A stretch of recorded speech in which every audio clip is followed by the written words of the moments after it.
Hey friends, welcome back to my channel. कैसे हैं आप सब। फ्रेंड्स, आज के इस वीडियो में मैं आपके साथ शेयर करने वाली हूँ कि आप अपने बच्चों की इम्यूनिटी को बढ़ाने के लिए उन्हें क्या चीज़ खिला सकते हैं। तो फ्रेंड्स, जो इम्यूनिटी को बढ़ाने की बात आती है तो एक दिन या एक महीने से कुछ नहीं होता है, आपको काफ़ी लंबा टाइम लगता है इम्यूनिटी को स्ट्रॉन्ग करने के लिए। तो यहाँ पर जो मैं फूड आपको बताने वाली हूँ, ये कान्हा को मैं 2.5 साल से खिला रही हूँ और आज तक कान्हा को एक बार भी खांसी नहीं हुआ है। बस उसे एक बार सर्दी लगी थी जब वो नानी के घर गया हुआ था, तो किसी इन्फेक्टेड बच्चे के कांटेक्ट में आया था, तो उसे एक बार सर्दी हुई। अभी वो 3 साल का हो गया है, बट उसे एक बार भी खांसी नहीं हुआ है आज तक। तो फ्रेंड्स, ये जो फूड है ये तो आपके बच्चे की इम्यूनिटी को बढ़ाता ही है, साथ में बच्चे के माइंड को शार्प करने का काम करता है, उनके वजन को भी बढ़ाने का काम करता है। तो चलिए देख लेते हैं कि इसे बनाते कैसे हैं। तो फ्रेंड्स, सबसे पहले हम यहाँ पर लेंगे 1 बाउल मूंगफली, 1 बाउल लेंगे हम काजू को, 1 बाउल लेंगे हम पोहा जिसे हम चूड़ा कहते हैं, 1 बाउल लेंगे हम भुना हुआ चना, और हम लेंगे पफ्ड राइस जिसे हम मूढ़ी कहते हैं अपने लैंग्वेज में, और 1 कटोरी हम यहाँ पर ले रहे हैं मखाना, 1 कटोरी ले रहे हैं हम यहाँ पे आलमंड को।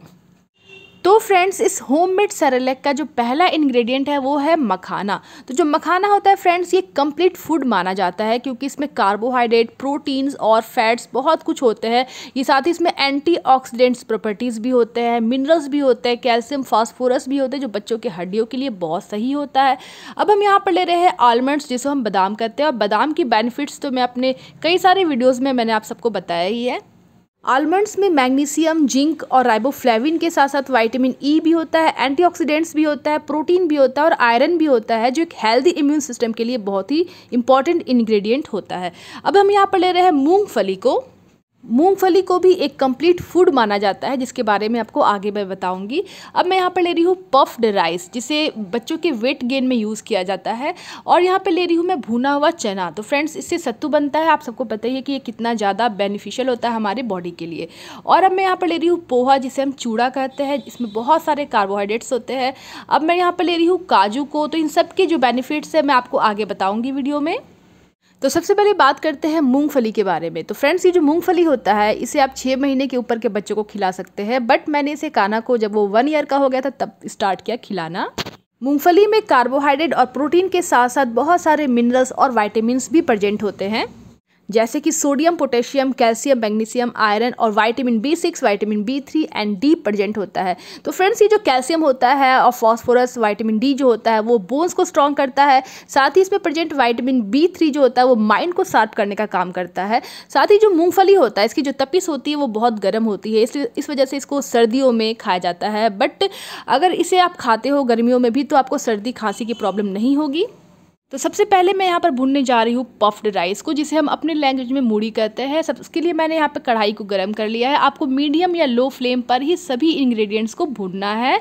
तो यहाँ पर मैं पफ्ड राइस को डाल दूँगी और बहुत ही धीमी आंच पे मैं इसको भूनूंगी। उस समय तक भूनूंगी जब तक कि ये बिल्कुल मेरे हाथों से टूटने ना लगे। तो आपको यहाँ पर कोई भी ऑयल का यूज़ नहीं करना है, आपको बस ड्राई रोस्ट करना है सारे इंग्रेडिएंट्स को।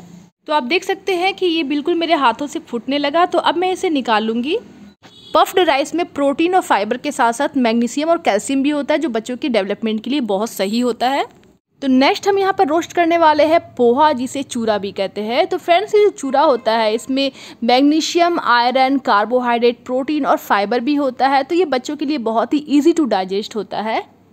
तो सभी चीज़ों को भूनने से पहले आपको एक बात का ध्यान रखना है कि इन सभी चीज़ों को भूनने से पहले आपको अच्छे से इन्हें चुन लेना है, देख लेना है, उसके बाद ही आपको इनको रोस्ट करना है, क्योंकि हमें इसे बेबी को खिलाना है। तो यहाँ पर सफाई की बहुत ज़्यादा ध्यान रखने की ज़रूरत है।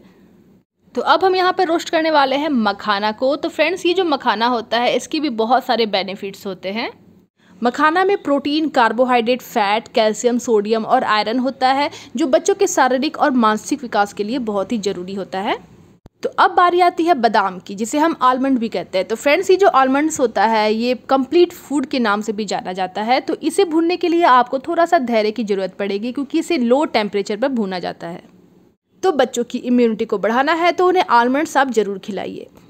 तो आलमंड्स की भुनने के बाद आप देख सकते हैं कि बीच में से कुछ इस तरह से ये फट जाता है। अभी बहुत गर्म है इसलिए मैं इसे ऐसे ही दिखाऊंगी आपको कि देखिए बिल्कुल यहाँ पे बीच से फट रहा है ना, इसका मतलब कि अच्छे से ये भुन चुका है। और अब मैं इसे निकाल लूँगी।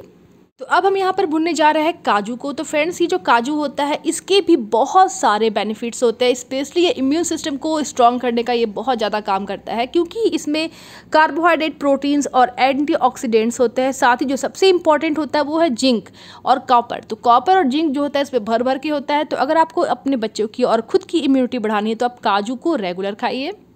तो आपने अभी देखा ना कि जब मैंने काजू को चुना तो उसमें से कितने सारे काजू खराब निकल गए थे।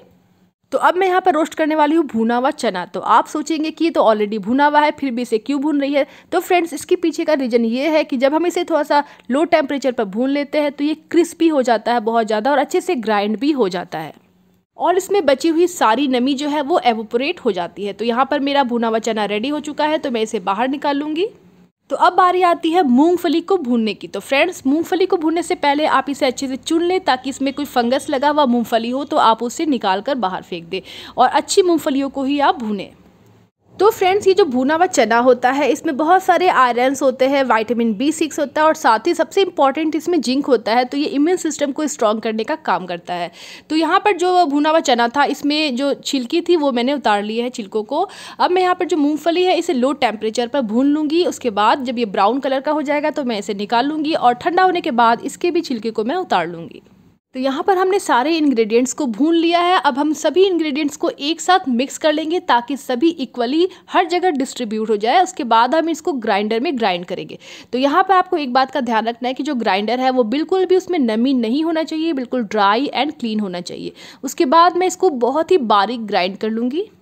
तो ग्राइंड करने के बाद आपको इसे चालना है, किसी चलनी की सहायता से आप पूरे इंग्रेडिएंट को चाल लीजिए और अच्छे से मिक्स कर लीजिए ताकि हर जगह सारे इंग्रेडिएंट्स डिस्ट्रीब्यूट हो जाए। तो ये जो होममेड सेरेलैक है इसे मैंने 1 वीक के लिए बनाया है। आप चाहे तो आप इसे 15 दिनों के लिए, 20 दिनों के लिए भी बना कर रख सकते हैं। किसी एयर टाइट कंटेनर में इसे भर कर रख लीजिए। तो अगर आपका बेबी बहुत छोटा है तो आप 2 से 3 चम्मच ही ऐड कीजिए, बट अगर आपका बेबी 2 साल से ऊपर है तो आप 4 या 5 चम्मच भी ऐड कर सकते हैं। बट मैं कान्हा के लिए यहाँ पर 5 से 6 चम्मच यूज़ करती हूँ। आप इसे दिन में कभी भी खिला सकते हैं, चाहे तो आप इसे ब्रेकफास्ट, लंच या डिनर के फॉर्म में भी खिला सकते हैं। मिठास के लिए आप बनाना को मैश करके इसमें ऐड कर सकते हैं। अगर आपका बेबी 1 साल से छोटा है तो आप फ्रूट को ही ऐड कीजिए। अगर आपका बेबी 1 साल से बड़ा है तो आप हनी या चीनी को ऐड कर सकते हैं। सो फ्रेंड, ये होममेड सेरेलैक जो होता है ये बच्चों की इम्यूनिटी को तो बढ़ाता ही है, साथ में बच्चों के माइंड को शार्प करता है, उनके वजन को भी बढ़ाने का काम करता है। तो मैं इस होममेड सेरेलैक को कान्हा को 2.5 साल से खिला रही हूँ और इसका कोई भी साइड इफ़ेक्ट नहीं है। बट फिर भी अगर आपके बच्चे को मूंगफली से या मखाना से या किसी ऐसे इंग्रेडिएंट से एलर्जी है जो इसमें प्रेजेंट है तो प्लीज़ आप उसे ना खिलाइए। और साथ ही आप बच्चों को हल्दी वाला दूध भी दीजिए दिन में 2 बार, ताकि बच्चों की इम्यूनिटी इस टाइम पर बहुत स्ट्रांग हो सके। और बच्चों को फ्रूट्स के साथ साथ फ्रूट जूस भी दीजिए, जैसे कि संतरे का जूस हो गया, मौसम्मी का जूस हो गया, सेब खिलाइए, संतरा खिलाइए, ताकि बच्चों की इम्यूनिटी स्ट्रांग हो सके। सो फ्रेंड, ये थी मेरी आज की वीडियो। आपको कैसी लगी आप मुझे कमेंट करके जरूर बताना, और वीडियो अच्छी लगी तो वीडियो को एक लाइक कर देना। और अगर आप पहली बार मेरे चैनल पर आए हैं तो please subscribe to my channel for more videos. तो फिर मिलते हैं नेक्स्ट वीडियो में। अभी के लिए टेक केयर, बाय बाय।